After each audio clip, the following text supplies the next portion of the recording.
Office of the President.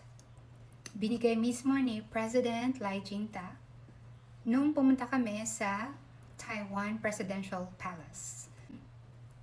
Story time. Grabe, sobrang higpit po pala kapag pumunta sa Presidential Palace. In my whole life, hindi man lang ako nakapunta sa Malacanang sa Pilipinas.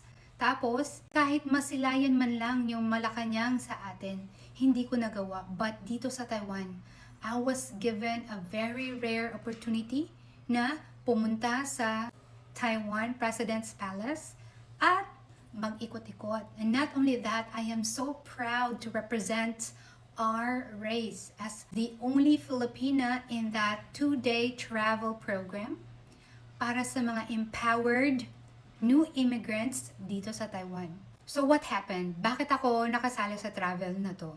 Bago pa po magkaroon ng isang program, meron na po yung maagang invitation. So, when I was told about the travel program, meron din akong isang event na halos magkasabay sila ng plan.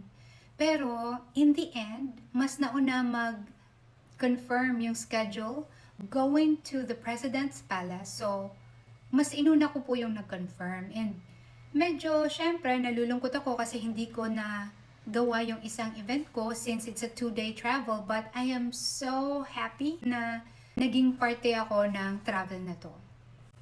Alam niyo po ba guys, malalaman mo talaga na empowered and may pinag-aralan yung mga kasama mo. Kahit saan man sila galing sa Southeast Asia kasi po, ibang-iba talaga sa mga nakakasalamuhan natin somewhere. Maybe you guys typically hear yung mga Southeast Asians na sisters or brothers natin na kahit nga hindi sila, di ba? Kahit mga Pilipino mismo kung saan-saan medyo maingay, malakas magsalita, pero it's really refreshing for me to meet people from different parts of the Southeast Asia na talagang maayos, tapos sobrang galing po nila. Nakaka-proud lang talaga na halos mga may-ari na ng mga company at marami pang mga businesses dito sa Taiwan nakakasalamuha ko.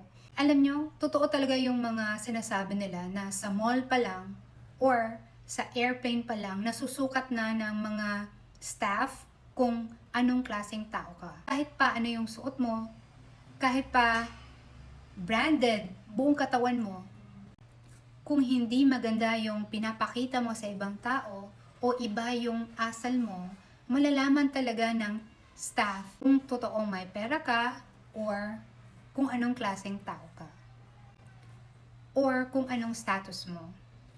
Grabe yung experience sa pagpunta sa President's Palace. Una pa lang, pumila na kami sa labas ng palace and then iniisa-isa yung mga pangalan namin. Then we have to prepare our valid ID, yung ni-require ng palace. So that's Taiwan ID or ARC.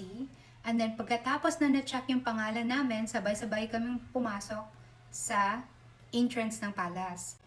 From there, merong mag-i-inspect ng bag mo, tapos yung cellphone dapat nasa loob ng bag mo. And then, papasok ka sa scanner. Aside from the scanner, i-check pa nila lightly kung meron bang something sa katawan mo. And then, that's in the first floor. Kasi meron pa kaming extra time, so we went to one room na kung saan pwedeng mag-tour doon. So pagkatapos ng maiksing lecture, kasi alam ng lecturer na gusto naming bumili ng souvenirs agad, so we went to the souvenir shop. So hindi talaga kami nagkakamali, sobrang daming mabibili sa souvenir shop. Tadaan! See, it's the official paper bag sa souvenir shop sa loob ng President's Palace sa Taiwan. And ano ba yung mga binili ko? I am just so proud to share to you na sa lahat ng mga delegates na bumili ng souvenirs, I am the only one na sinabihan ng staff na, wow, ang gaganda ng mga binili mo ha. So parang feeling ko, ang galing kong pumili. So let me show you bakit nagandahan yung staff.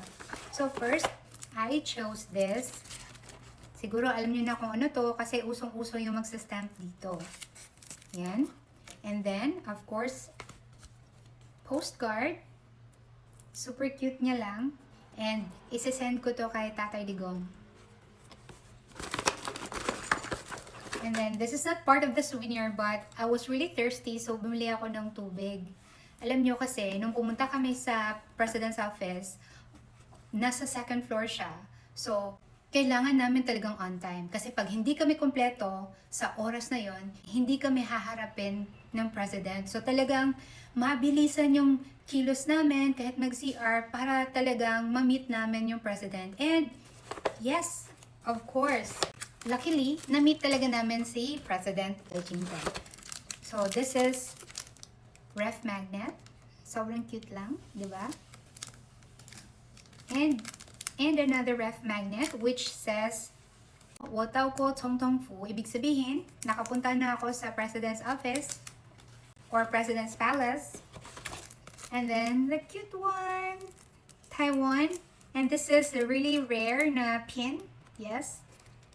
It's so cute. It's also Taiwan logo. And then, my favorite kasi mahilig ako sa pen. Talagang, it's a beautiful souvenir for me. And then, we have a special gift from the legislative na pen din. It was a beautiful experience and I'm so grateful that I was part of it.